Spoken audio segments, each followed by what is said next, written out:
Assalamualaikum warahmatullahi wabarakatuh. Perkenalkan, nama saya Rija Herani Sinaga. Saya dari kelas SI 5G dengan NIM 23220099. Di sini saya membuat video untuk memenuhi tugas proyek UAS saya. Baiklah, di sini sebelum memulai kita klik dulu aktifkan XMPP-nya, kita startkan. Kemudian di MySQL-nya adminnya kita klik, dan di phpMyAdmin kita sebelumnya membuat nama tabel. Di sini saya sudah membuat nama tabelnya, yaitu DB UAS SI 5G 99. 99 itu angka terakhir NIM saya. Di sini ada 4 tabel, yaitu tabel gaji, jabatan, pegawai, dan user. Dan di sini ada relasinya.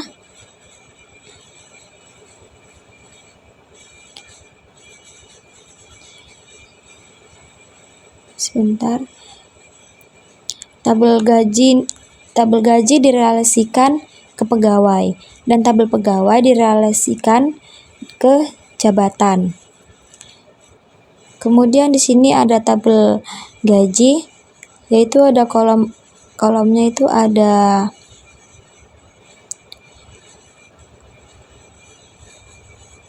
ID, pegawai, bulan, tahun, jumlah telat, jumlah alfa, gaji pokok, tunjangan, potongan, total gaji.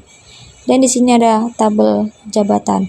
Kolomnya itu ada ID, nama jabatan, gaji pokok, tunjangan, potongan telat, dan potongan alfa. Dan ada tabel pegawai, yaitu ada ID, NIP, nama, jabatan ID, jenis kelamin, alamat, status. Dan ada user, yaitu ada ID, username, password, dan nama. Baiklah, di sini kita masuk ke menu login aja, dan di sini saya memilih instansinya di PDAM.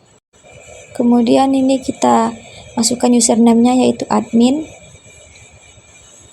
dan passwordnya saya buat admin_12345. Lalu kita masuk, loginkan, dan ini tampilan dashboard PDAM saya. Di sini ada total pegawai, pengeluaran gaji, dan ada total jabatan, dan ada grafik pengeluaran gaji tahun 2026. Kemudian di menu utama ini ada data jabatan. Ini data jabatannya, dan kita bisa tambah jabatan. Contohnya kita buat aja petugas keuangan.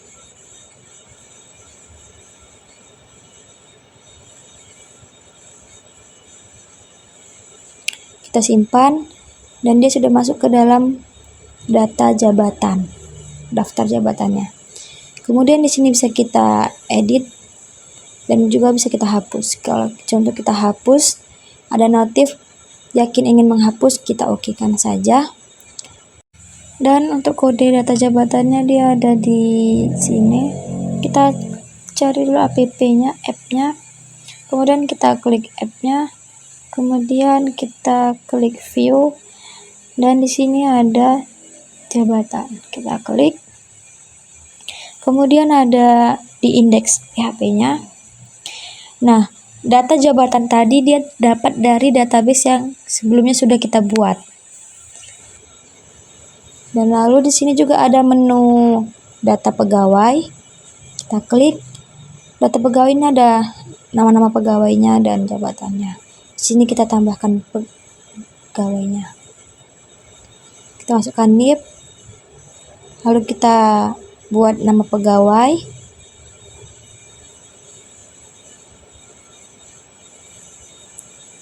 Kemudian di situ ada jenis kelamin, kita pilih laki-laki, dan ada statusnya aktif atau tidak aktif. Di sini saya buat aktif, dan jabatannya kita pilih mau apa di jabatannya, dan alamatnya kita ketikkan.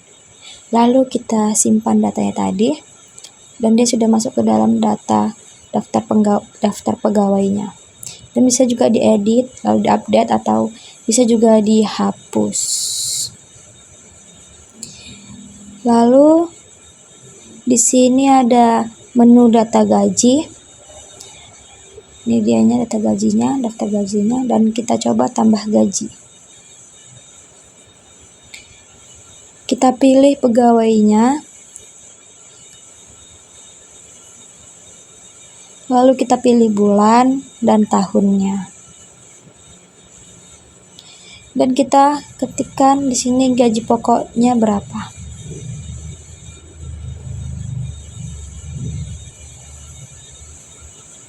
Lalu kita ketikkan di sini tunjangannya.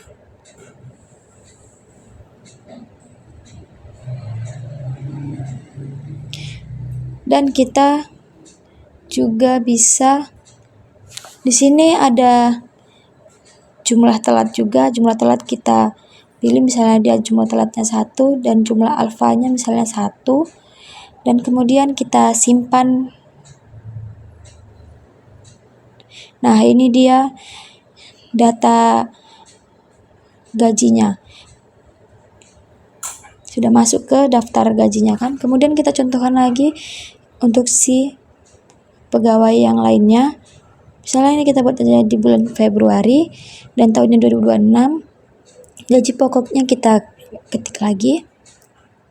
Kemudian kita ketik tunjangannya juga. Kemudian kita pilih jumlah telat dia itu berapa sesuai yang nyatanya. Kemudian dan jumlah alfanya. Kemudian kita simpan lagi, dan seperti itu seterusnya.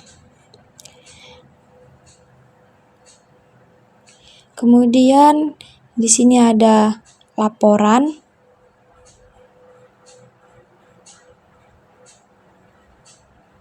Nah, ini dashboard laporan gajinya. Di sini kita bisa memilih bulannya, laporan gaji bulan apa yang mau kita cetak, dan bulan Januari. Dan ini hasil laporannya, data-data pegawainya. Dan kita bisa print atau tidak kita print. Kemudian kita balik lagi ke laporan gajinya.